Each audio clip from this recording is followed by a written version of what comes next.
All right, everybody. It's Pale Poppy. Nick Hogan here. This is episode 76 of the Top Tier Podcast.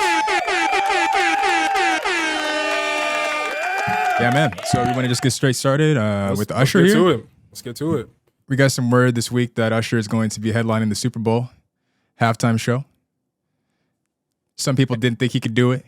Some people thought he probably wasn't big enough in order to be a headliner for the Super Bowl. I believe earlier this year we had an argument, and we talked about this on the pod. I don't remember which episode, where we have a friend who he really does not believe that Usher could headline the Super Bowl. He really probably wasn't the only one. Possible.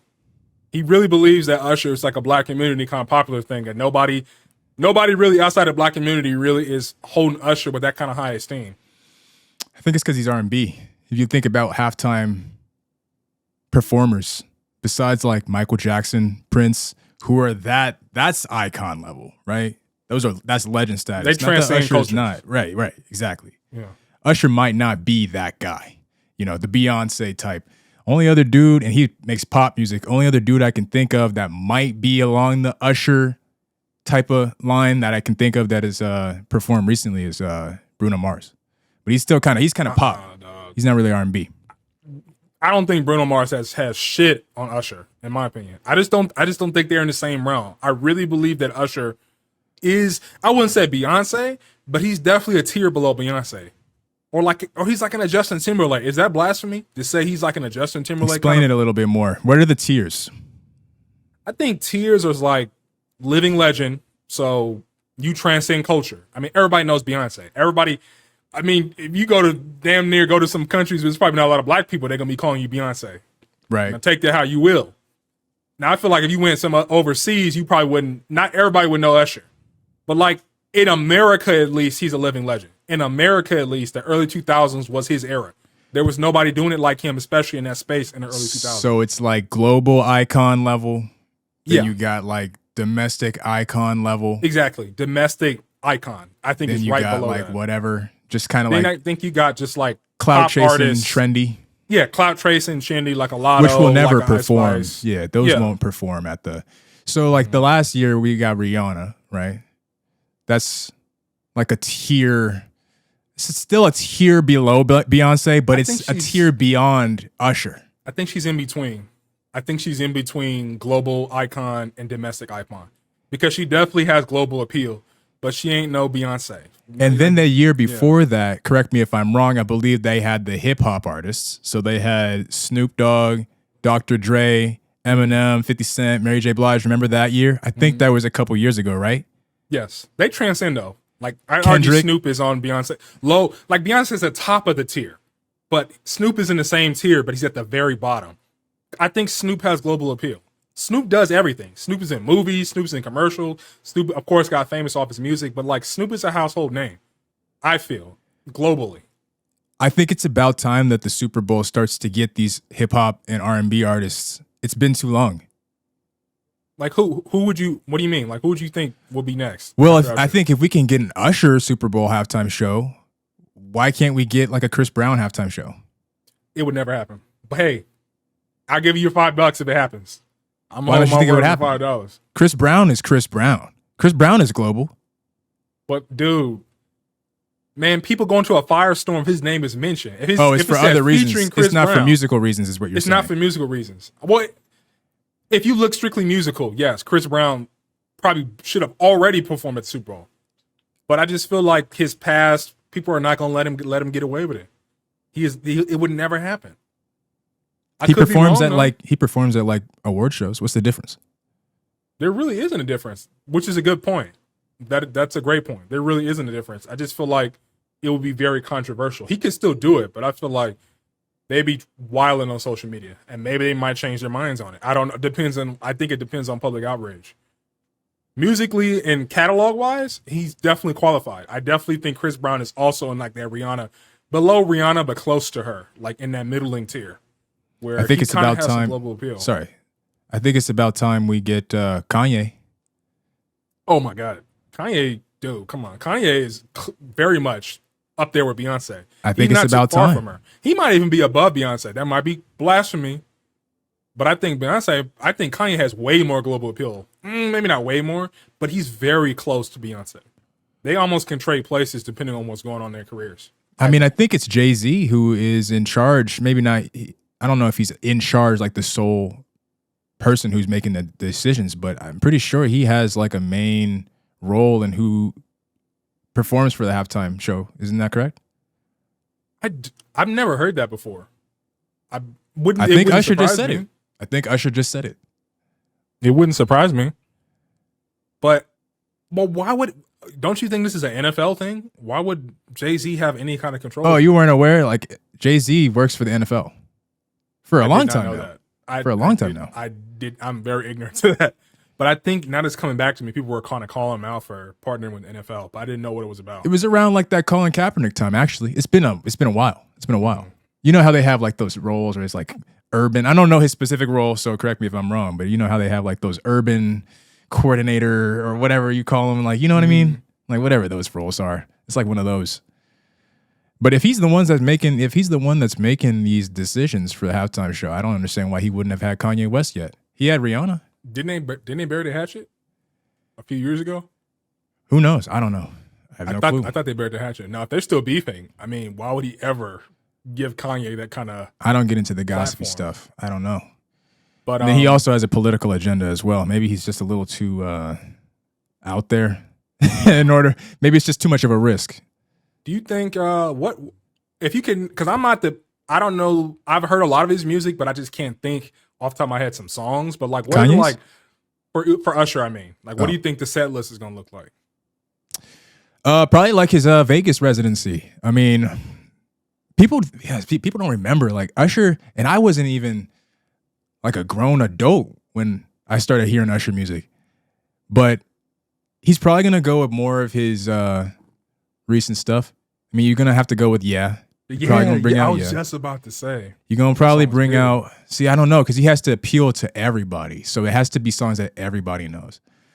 He's probably gonna bring out like Confessions, maybe Burn. I don't know. Can he sing? My God, dude. Can he sing? Like, not saying like does he have the talent to sing? I'm saying for his performance, can he sing? Like, can he sit there or stand there and sing to the audience? Or does he have to be high energy choreography? I'm gonna hit you with some of my 2010s type hits, some of my, Pitbull collaborations. And, does he have to do that type of Usher? Or can he actually sing?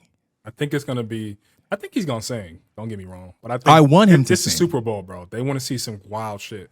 People going to be breakdancing and running and throwing dudes, like some cheerleader throwing dudes into people. I really believe it's going to be like some B-boy, like breakdancing, like all kinds of it's going to be a performance.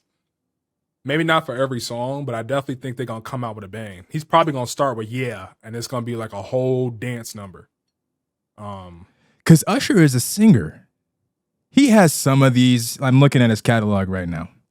He has some of these songs that are more, hip hoppy, upbeat. But Usher is a singer. I hope he doesn't pull out none of these like DJ Got Us Falling in Love Again. But those are the songs that have the mainstream appeal. Dude, so I wouldn't be surprised if he did that. Because when you even look at Rihanna, if I remember correctly, she did all her hits. She did her biggest hits. But she has more upbeat hits than Usher would. When I think of Usher, I think of R&B singing. I don't think of R&B singing when I think of Rihanna. She's a singer, but she's a pop singer. It's a little different.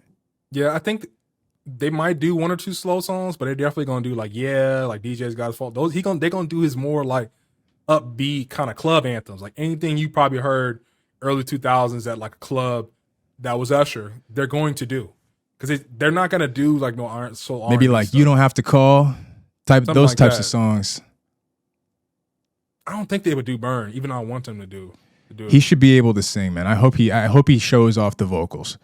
But it's all about the audience. It's what the audience wants. And a lot of people on Twitter are still saying they do not believe he can headline. They don't think he can do it. I know. That's what I was saying earlier. I know that talent-wise, that's saying that he couldn't do it.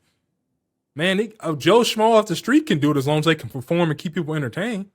Well, I think it's about the catalog for the Super Bowl halftime shows. And they don't even get paid. They don't even get paid for them. It's just publicity. Seriously? If I understand correctly, they don't. Or maybe that was just Rihanna who didn't get paid. Or I guess her deal was that she didn't get paid because Why do you really need to get paid? That's one of the biggest stages in the world you could possibly be on to get your name out there. I'm sure probably for months after the Super Bowl, all her music probably sold a lot more. Not that she probably cares that much because she owns a whole beauty business that she's become a billionaire off of. But why would you care about getting paid for the Super Bowl, or would you care more about the clout? I guess that's what that's the deal that they make, is that since you're performing in front of maybe like 10 million to 20 million people, something like that, that's the pay in and of itself. So I can understand that. But as a performer, I kind of would want to get paid.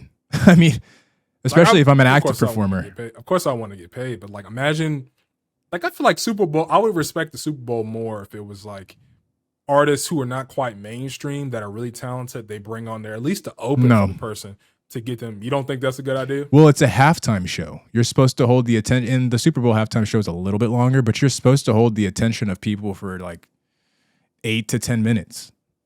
So if none of and this is the Super Bowl, bro.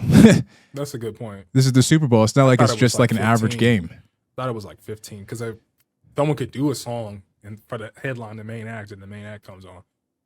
No, a lot of people probably tune out and then won't probably come back to watch. They could do it, but why would they do that? They have to pay that person. Why would I do that?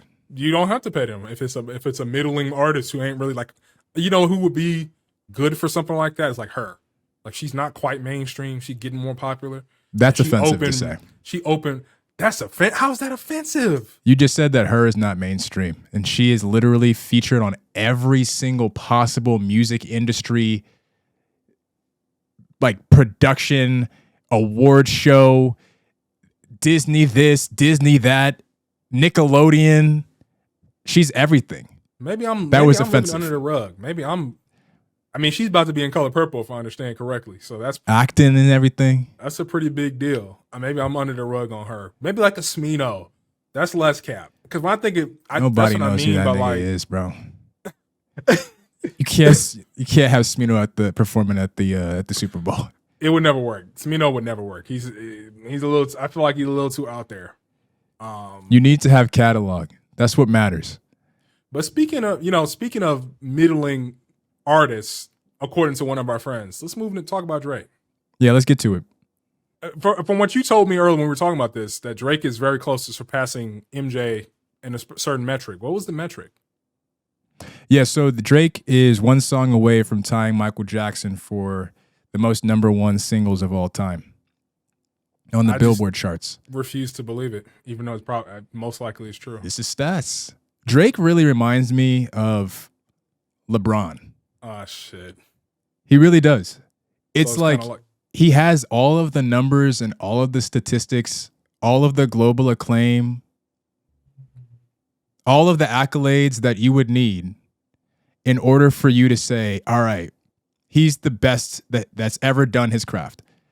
Yet there's still naysayers that will add all types of different arguments and point out all types of different places in which he's come up short in his career for the reason to why you can't just say he's the GOAT. There's so many similarities. I don't know, man, because I just think he ain't MJ. And it works in both situations. You get the joke I'm trying to make. He ain't MJ. Like Michael Jordan, Michael Jackson, like you get what I'm saying? Right. Like you just making LeBron comparison. He just you cannot tell me that Drake is as talented. He has not even a drop in a cup's amount of talent compared to MJ. That's not what we're talking about. To this shit. It's not what I don't care about the metrics. This is a different. We're in the clout era. We're in the social media era. No one ever said that Drake is more talented than Michael Jackson, and nobody ever said that just because you have more records or more statistics and that go your way, that lean your way, that you're more talented than anybody. But if you're just going to speak about who is the best in their craft as a musician, and he hasn't even done it yet, right? I didn't even say that he was better than Michael Jackson. I just said he's about to tie Michael Jackson in a certain category, which is an important category. #1 hits. You know how hard it is to make a hit that even just charts? Yeah. I feel like in this day and age, you can put some fart noses on the track, and as long as it has some hi-hats, niggas are gonna tune in. To have Add some a AI top to it, too. 200, I think it's 100 actually.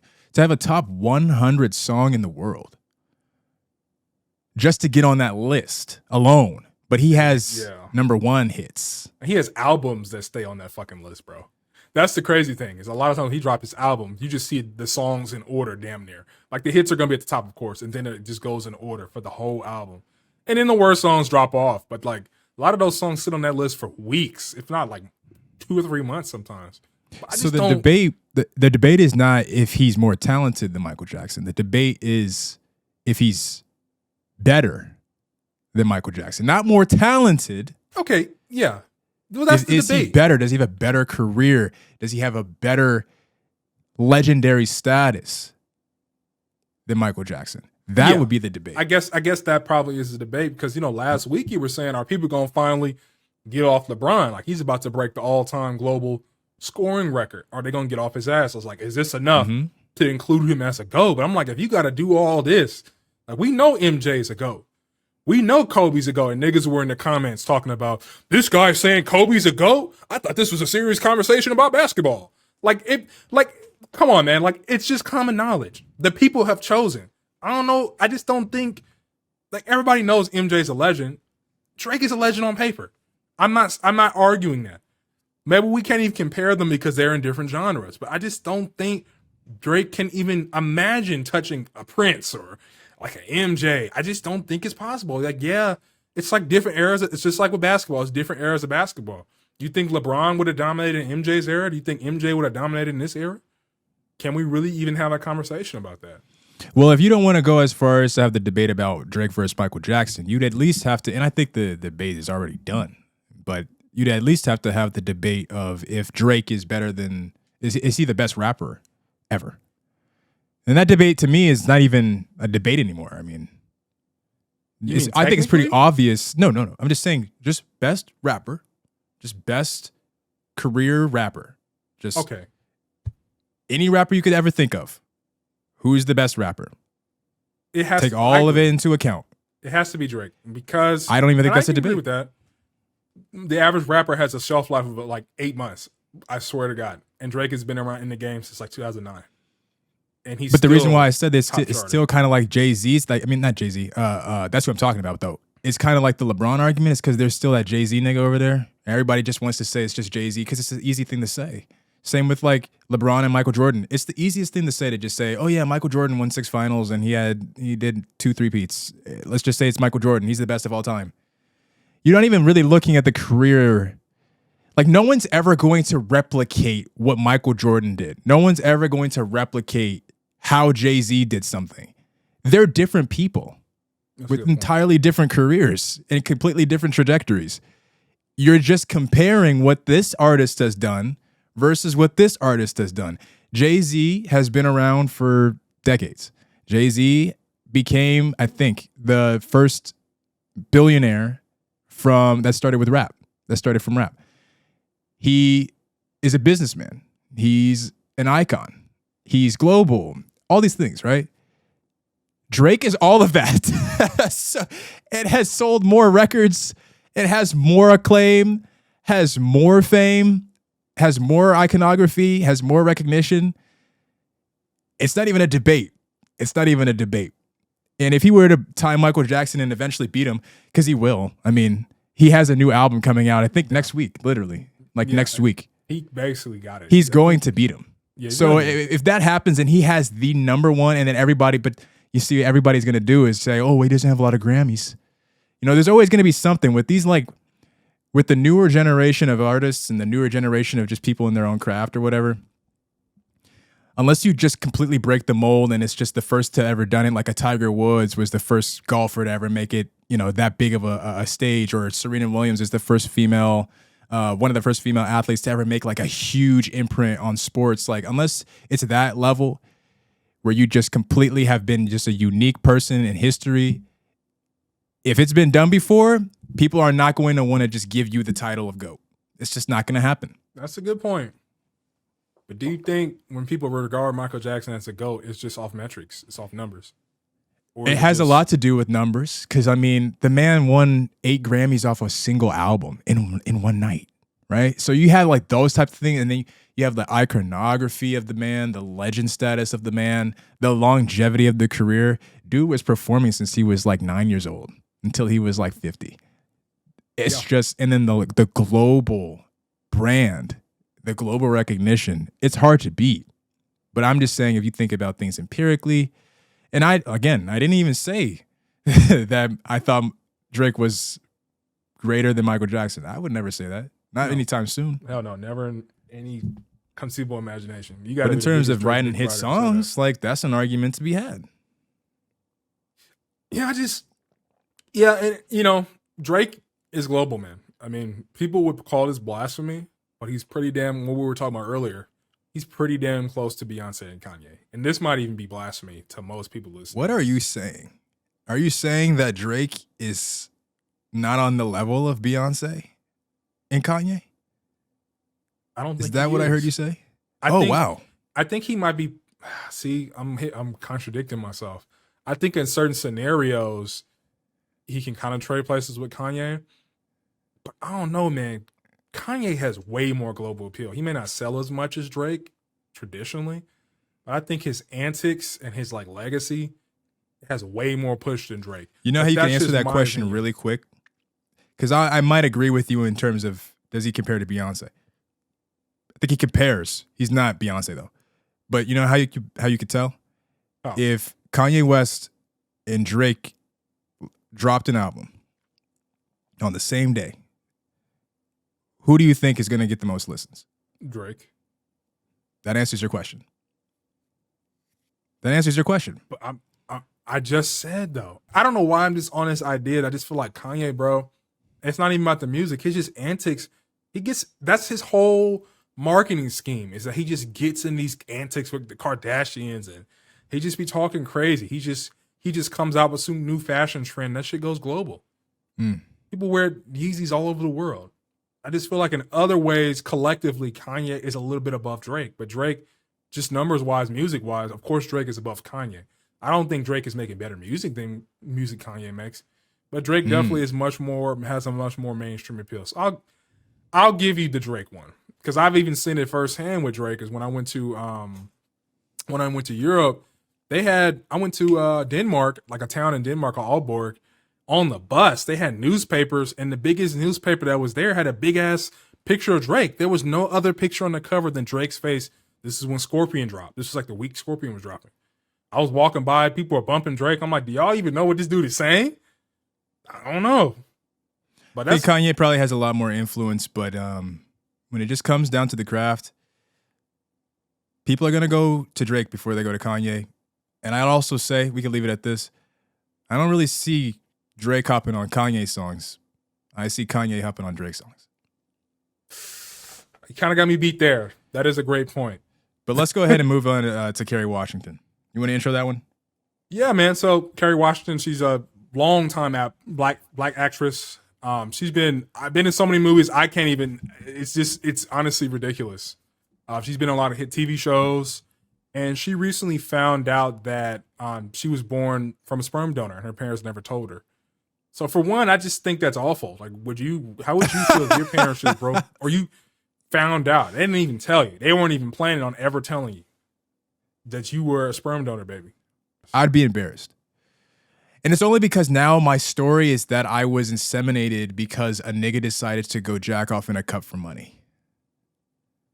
That's kind of fucked up when you put it like that. That's what it is, though. That's what it is, though. And now that's your story. That's your inception story. Some people have stories of, high school sweethearts, and we fell in love at the age of 14 and we just couldn't take our eyes off one another. And, we broke up during college, but somehow found our way back to one another. And you know what I mean? Some people have those types of stories. Your story is that some nigga decided that he needed some quick change and decided to go and jack off in a cup for a little quick change. Well, I just think you simplifying it too much. I don't think that's fair. Like, there are plenty of women who want to have children. They want to take into their own hands and have children on their own accord. And there's often shortages, especially with black men. There's often shortages of black male sperm. And so what? Black women who want to have black children, and they would like to go their own way, do their own thing, and have children on their own. And so what does that mean? Like, why are we shaming men for doing this? Like, if it's help doing a Is service. that shaming? Like, Am I shaming men by saying that they're doing exactly what they're doing, which is, hey, I'd like to get paid for jacking off in a cup? Yeah, because I just feel like you saying like, imagine if I was born to a nigga jacking off in a cup for money. That's what it is. Unless you have flattering. a different argument, because I haven't heard you have a different argument of maybe like there's men out there that think they're doing a moral or ethical thing. You're doing something moral and getting paid on the side. Is that what you're saying? That's what I'm saying. Yeah, because I didn't hear you say it. I didn't hear you say it. But even if you think about it from that angle, like donating blood, but it's still exactly what I laid out, which is just that these niggas is just going and jacking off in a cup for money. They might have some type of. Go ahead. How's that different than donating blood? Let's say you had a rare blood type, and people who go to the hospital and need blood transfusions don't have it and dying, and you decide to go do it and get paid. You doing a service. I didn't say that the people that donated blood were any more ethical than the people that jack off in cups for money. The women who give their eggs away to science, the people that give their organs, and they don't get paid for that, but the people that give their organs away after they pass. I didn't say that anybody was more or less ethical. Right. I just simply stated the fact of what these men are doing, which is that they're going jacking off in a cup for money. Get a little porno in there.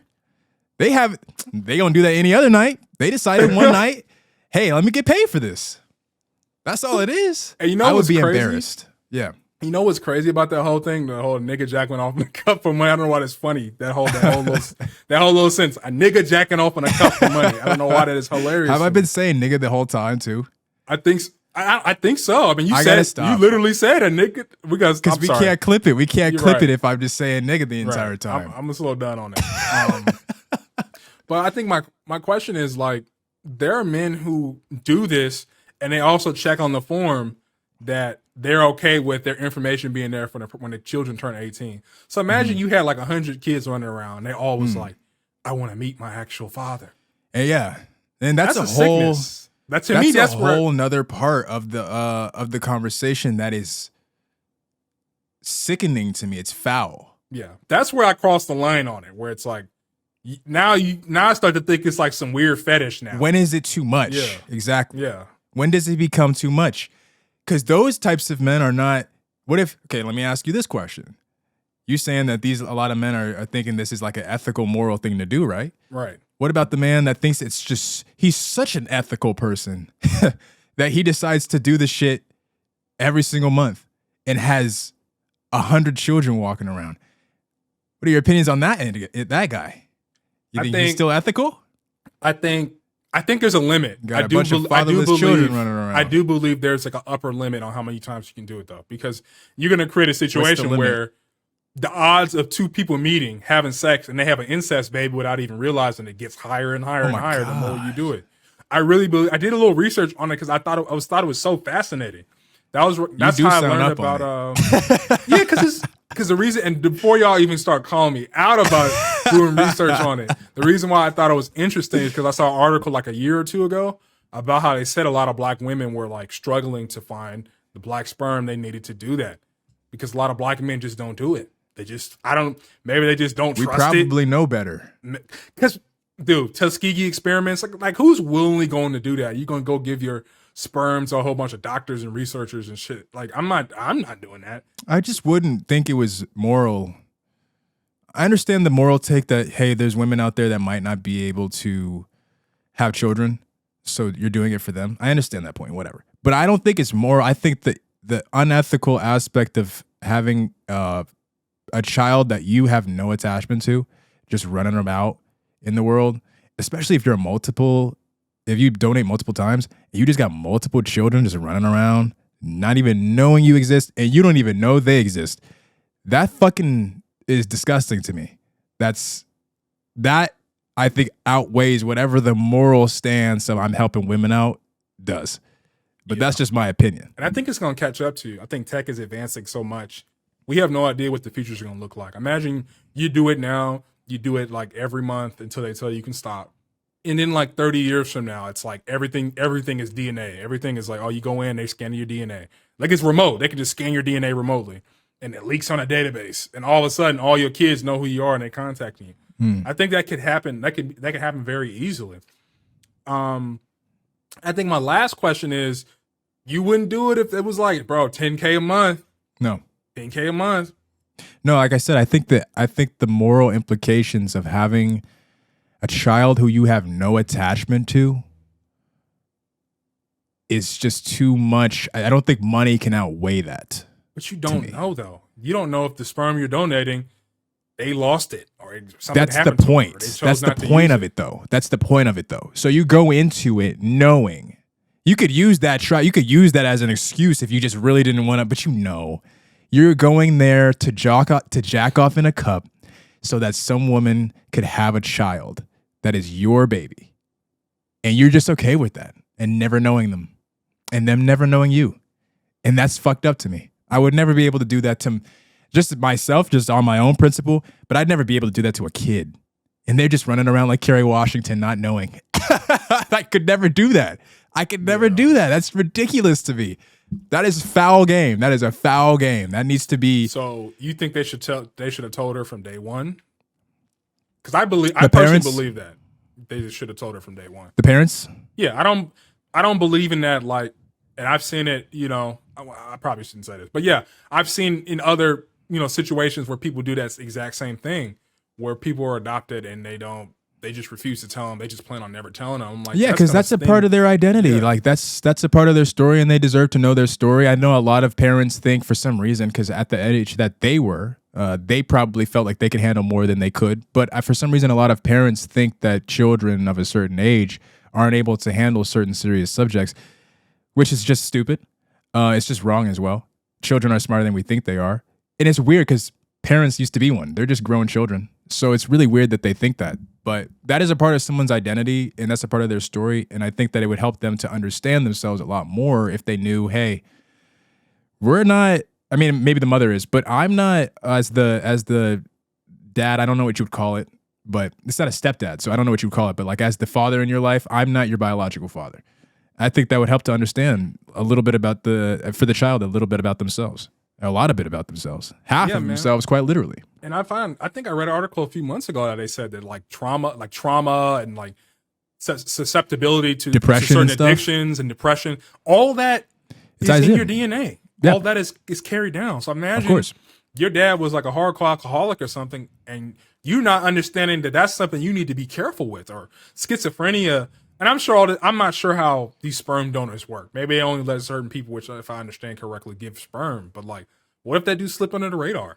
And you have all these issues and you didn't know. As well as you just simply lying. Like, I don't think that, correct me if I'm wrong, because I don't know too much about this, but not to kind of cloud you, but you seem to know a little bit about this. But do they have data on where the sperm? I have no idea, man. I read you don't know if they have about it. Do you know if they have data on who the sperm comes from? Like, can you select?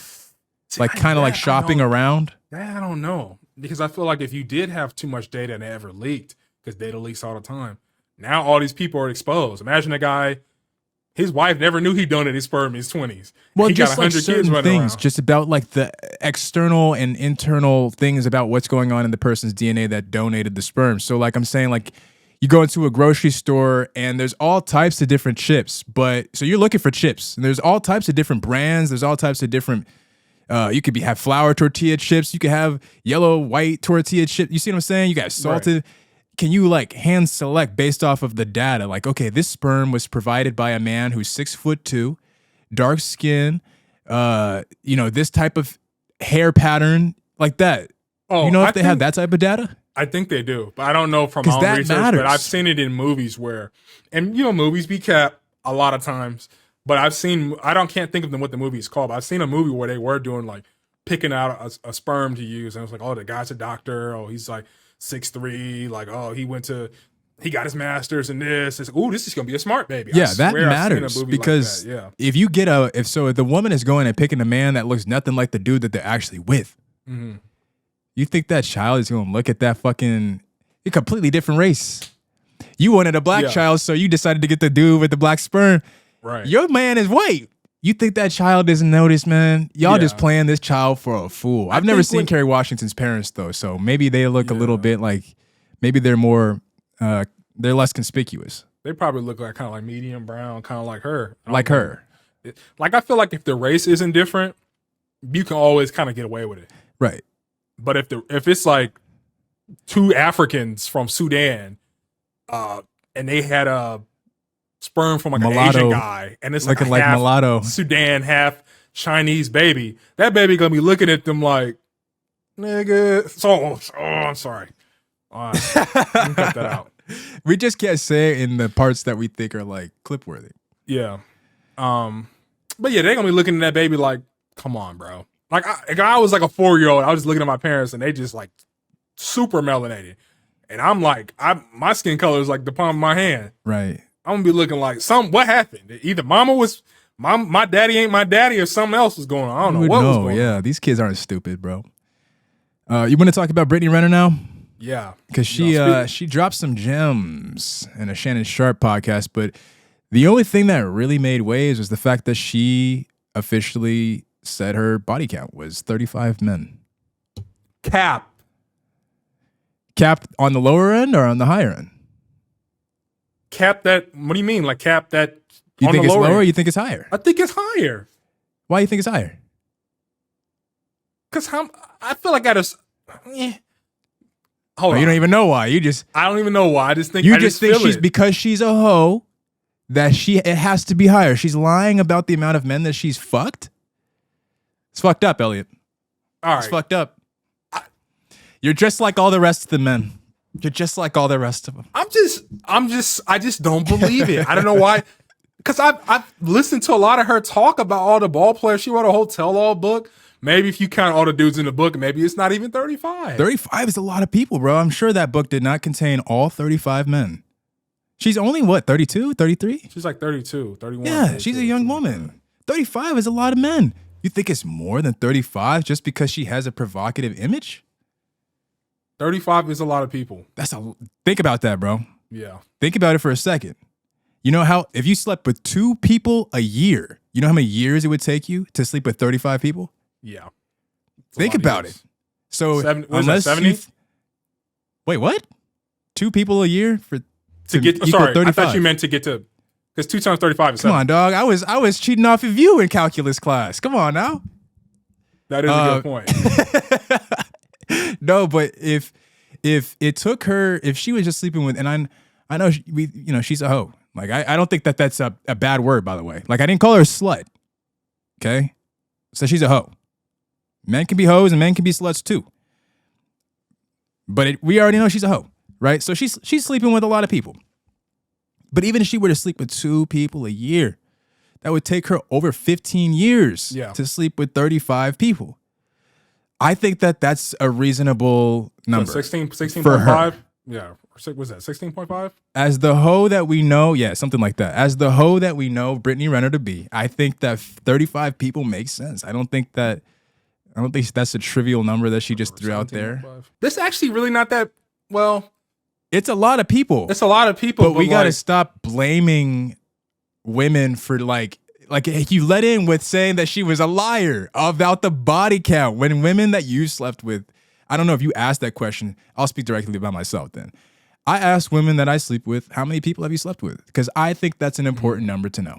That's an important thing that I can. Oh, so you've never asked? You're not interested, or you just, you don't care? That's interesting. I care because I think that it says a lot about the type of person that I'm about to sleep with. If I'm about to sleep with someone who slept with 35 people, I know I'm just a statistic. I've asked about partners before, or I've asked about partners, or I've asked, have you ever been black guys before? I've asked that before. I don't know if you call it coonish or whatever. Interesting. I've asked that before. Have you been blacked? I've never asked. You asked like that? Have you been blacked? How do you ask them? How do you ask them? That was kind of in the vein. I didn't say it like that, but me asking that question, I guess, was me kind of asking, have you ever been blacked? Do you ask how big of a dick was the biggest dick that they've been with? No, I've never done that. I feel like that's some white guy stuff. I thought you were getting a little into that. No. I feel like that's you were like, I asked other questions. I know I'm good. I don't have. I'm not saying I'm a mandingo or whatever, but I know I'm straight. I know I'm good. So I don't have to ask that question. I've never felt the need to ask that question. That's funny. Because I feel like if you, I feel sorry for you. Some might be interested if you've been with somebody bigger than me, but that's all I'm gonna say. Some might just be interested in just that little factoid. They know. Some people, have you ever slept with a woman? Some men might be like, why the fuck would you ask them that? I don't care. And then other men, hey, they're interested. I've asked that question before. Have you ever slept with a woman? Yeah, I've slept with a girl. Yeah.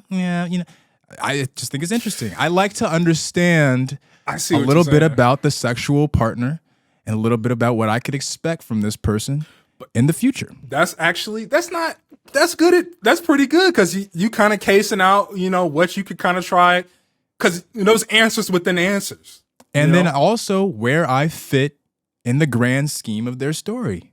If I'm number 36, right?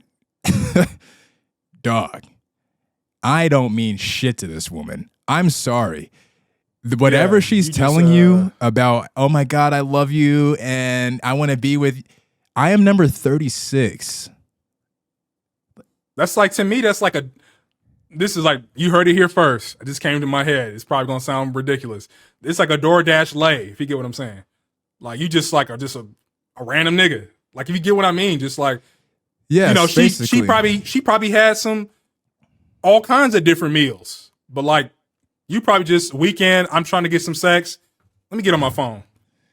Probably, and that's honestly probably not even the most crazy number that could be out there.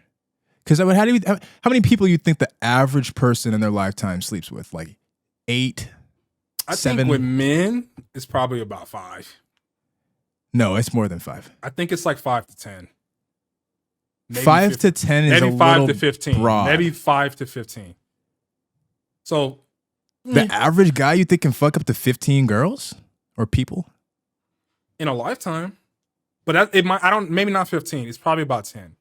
I think the average dude, I think the average person in general ends up at around like 7 to 10. I think that's a reasonable number. So she's tripled that already. And she's not even married. She's still the it single. girl. That's why I think that's the reason why I thought attractive. It was Cat. She's the it girl. Like, you gotta understand. Like, I don't know what's her name. Like Selenia Powell. She was like kind of. Who's that? Academics like girlfriend, but she kind of like an Instagram porn star. Porn stars. She been with every nigga. They don't count. But from what I've seen of her, she says they be in my DMs. So I'm like, when I think about it like that, I'm not saying that Brittany is like on that type of level, but she's an it girl in the sense that like a lot of dudes probably have hit and they're like, hey bro, just hit her up. You know how niggas are, like, you know what I'm saying? Like, people talk about their sex life and stuff like that. In a certain extent, people will try to get with the same girl. Especially you see this in hip hop. They're always kind of rotating. And no one gets down on them either. You know what's crazy about that is no one ever says anything about people clowning Brittany Renner for saying that her body count is 35, but nobody will ever clown these niggas for sleeping with the same hoes. They sleep with the same people. That's fair. But men don't get the stigma. Men don't get that stigma. Yeah, they don't. Like Drake is like probably the biggest man-ho, he's a womanizer you could ever imagine in life. He got like numbers of Jordan Belfort in Wolf of Wall Street. That dude was running that dude was like a sex addict. You could just tell Drake is like that. You don't even like, it's very obvious that's the kind of time he's on, but does he get the stigma? Or is it kind of like he gets revered for it? Not from men. Women, I've seen women call him out for it because they could just be, especially like, and he's a pick-me type of hoe too. He's not even just a hoe, he's a pick-me hoe. Meaning that any new girl that's like up and popping, he gonna try to hit. He's a pick-me hoe. He already has the clout and status, so he can always just kind of like lure them in with that. Not even his personality, not even him as Aubrey Graham. He just lures them in with, hey, I'm Drake. You know, come to one of my shows. Come perform with me. Come to one of my parties. Yeah, he be in DMs. They be posting. And he's always trying to hit. He be posting hentai to his story. Niggas are horny. But men will look at that as something to be, something to strive for. It's ambitious. The way, like, I want to try to be like Drake. He's so lucky because he can fuck all these women. But then the woman will be like, oh yeah, I sleep with 35 dudes. And you'd be like, oh my God, I can't believe it. That's too many. And then be listening to For All the Dogs by Drake. Like, yeah, I fucked on. Yeah. It's craziness. He got a poster of Certified Lover Boy on his wall with just pregnant women emojis. Come on, dog. Nigga 40. Niggas 40. Niggas pushing 40. That's wild. And then speaking of Drake, last thing before, we move on from this one, but speaking of Drake, he was getting a lot of flack because he was at a strip club. Remember, this nigga's almost 40. Nigga don't look like he's settling down anytime soon. And he just had a big ass tub that was just full of like bricks of money. It looked like there was like 30 fucking just bricks of money. I don't know how much shit was in there. It was probably like a couple of G's. He probably was ones. It looked like it was like couple of G's. Maybe not a couple of G's. But these were like, they were like big stacks. At least 2 or 3 G's in each per stack. It had to be. They were huge. Per stack. I see what you're saying. That's what I mean, per stack. And he was just taking them out. He would just open them just slowly. He just throw that shit. He would just throw it onto the fucking he's at a stage. strip club. But I'm like, dude, like, you 40, bro. What do you 40-year-old niggas? 40-year-old niggas can't be in the strip club. You were just talking about this week how it's not fair that like old people get flack like for having sex and stuff and talking about sex and stuff. A 40-year-old nigga could be in the club. He could be in the strip club.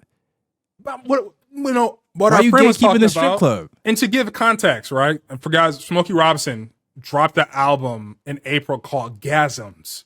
That's all you need to know. We don't need to go give any more context. And everybody's like, there is a little bit more context. At you 80. 83. Fuck are you talking about gasms for? Right? But like old folks. And you said that was unfair, right? Yeah, because old folks get down, but like I'm not saying there's anything wrong with So why getting can't down. Drake get down at 40 in the strip club and throw some bands? What's wrong with that? All right, you exposing the hypocrisy a little bit. There's a lot of hypocrisy at that I guess it's just I just feel like, and I agree with people on the internet. It's just like, Drake, my nigga, like, when are you gonna settle down? But are we am I the problem for trying to conform this dude into getting married? So. He's around that age. Like, you got I would a son, say so. Like, you can slow down. Like, maybe no one is fit for Drake. Maybe Drake is just gonna be Drake his entire life. like Maybe he's like the shit. newest, like a Wilt Chamberlain or like a Hugh Hefner. Maybe that's Drake. Maybe that's just him. Maybe he doesn't want to do it.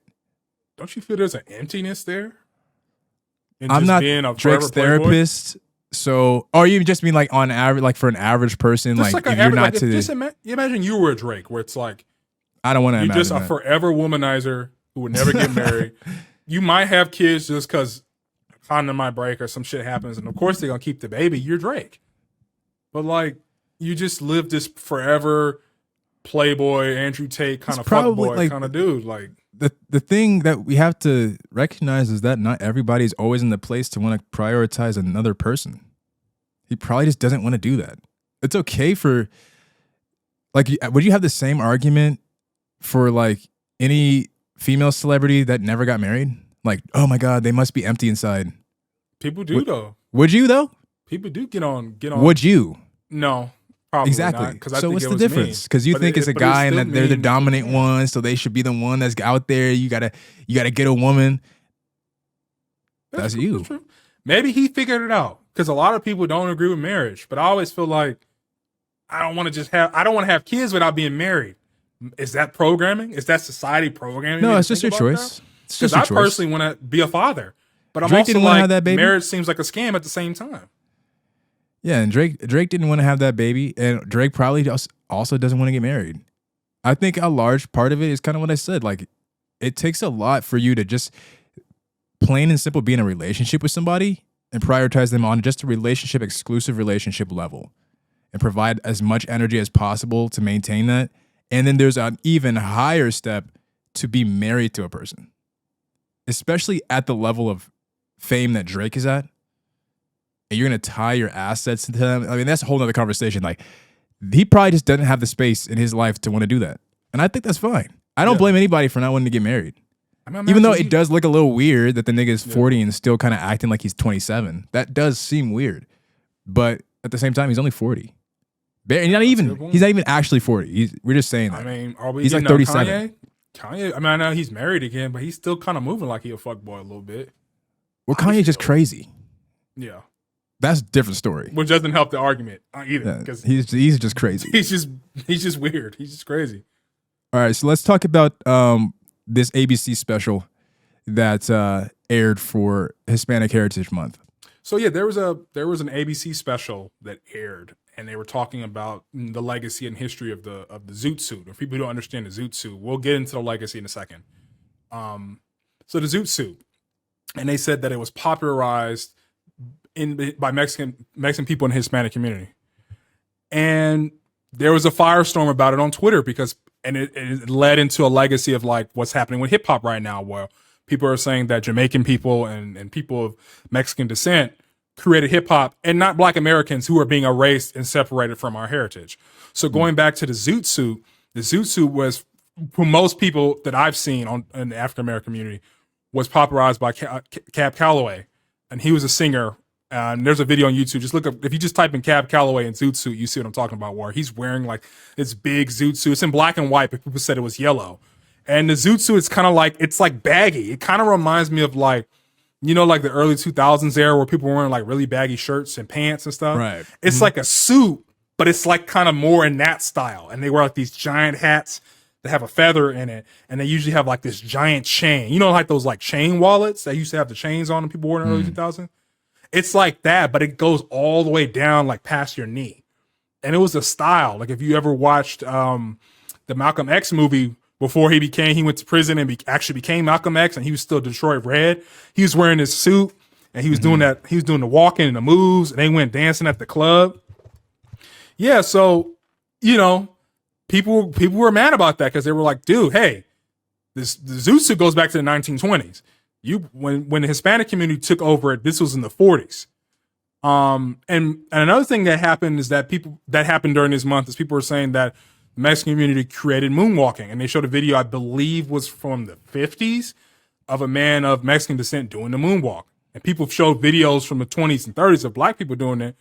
So, you know, we talk about these things. We talk about hip hop. What do you think about, do you think we should share? We should be fine? Should we be gatekeeping our culture? What do you think about, because we're seeing this also overseas in Korea where a lot of Korean people making drill music and kind of taking ownership of it, or we're seeing it in K-pop where people are taking over R&B. We're seeing this happen globally. What are your thoughts on it? Is this something overblown we shouldn't care about, or should we care about people kind of encroaching on our culture and our heritage, is what I'm trying to say. I think it depends on the importance of whatever it is that we're trying to gatekeep. Something like a Zoot Suit. Maybe I'm just not aware of the importance of the Zoot Suit historically for Black Americans. But I don't really care. Right. If you were to say to the other argument that now people are trying to create a narrative of saying that the moonwalk was created by people of Latino heritage, I might try to push back on it because that's not what I'm familiar with. But do I really care? It's just a dance. Don't really care. Doesn't seem that important to me.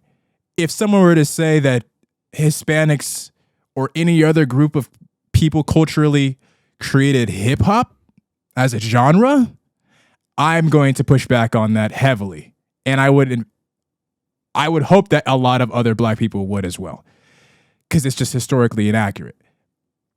It depends on the level of importance, I think, of what we're trying to gatekeep. Some things I just don't think we need to waste our time on. That's a good point. But I feel like Zoot Suit is Harlem Renaissance. If we're going to talk about here historical inaccuracies, it should be about everything.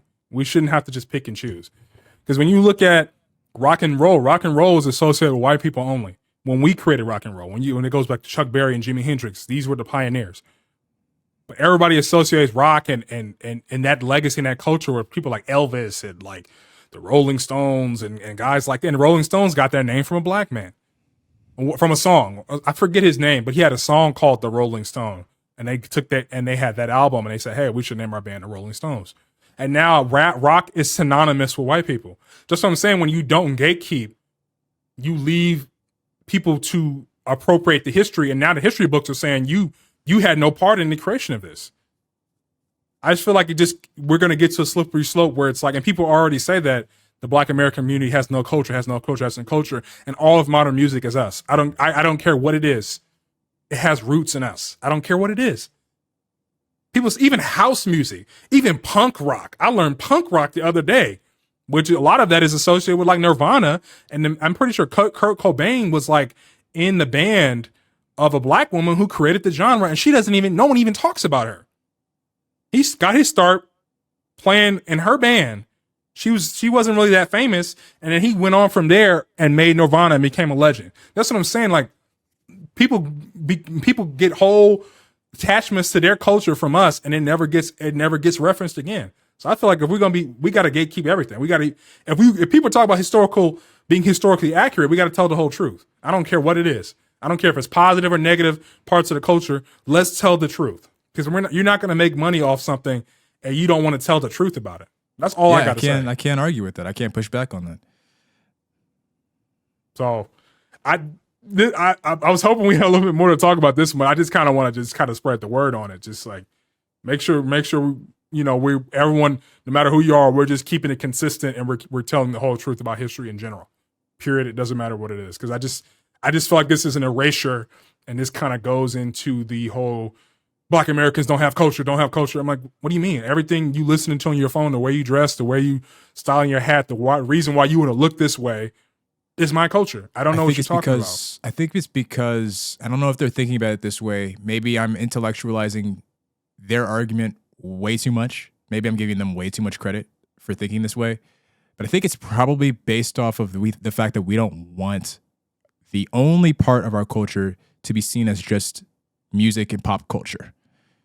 Do you know what I mean by that? Like music, hip hop, acting, sports, maybe that, but that's okay, right? It's okay for that because that's just part of our history. So if it's part of our history and that's part of our culture, that's just what it is. There's nothing to complain about there.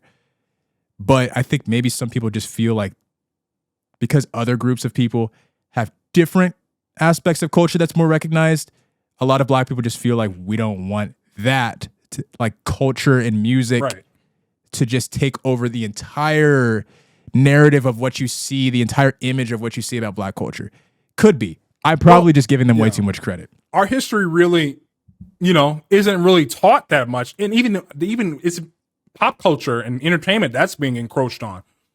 But when you look at like a Black man was the one who designed DC. The city plans for DC was by a Black man, and the filament in the light bulb, I think his name was something Lattimore, and that gets credited to Thomas Edison. But the Black man who came up with the idea for the filament and the material for the filament and the light bulb, he doesn't get credited. Our culture is so deep and it goes so far back, and it just doesn't get taught.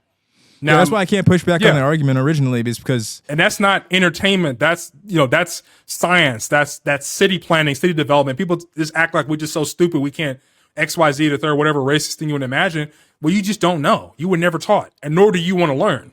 And then also, it's like, even if you did have the argument that, hey, because remember I was saying I think some things just aren't important. Even if people did have the argument that music, our contributions to music, our contributions to pop culture aren't important, it's like, well, why would you think that there's a narrative, that a co-narrative or a counter-narrative, I should say, to remove that from the possession of Black people and the history of Black people? If it was that unimportant, why would somebody be trying to push a narrative to remove it from Black culture?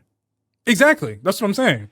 Kind of speaks for itself. And that's the crazy thing about it is when you look at the root of a lot of these things that are now trying to be divorced from us, when they first came out, it was N-word music, it was jungle music, it was troublemaker music, and now it's fine art. People listen to jazz like it's just the greatest thing ever. And when jazz came out, it was N-word music and reefer head music. It's just weird to me. But that's all I really wanted to say about this whole topic. It's just, and now your great descendants are talking about, we did that, when your great grandpappy was running around shooting people outside the jazz club. But that's all I got to say. That's all I got to say about it. Yes, sir. Thank you for tuning in with us to the Top Tier Podcast. It's been another great episode. You can catch us same place, same time next week for another new episode. Peace. All right, so take it easy. Okay.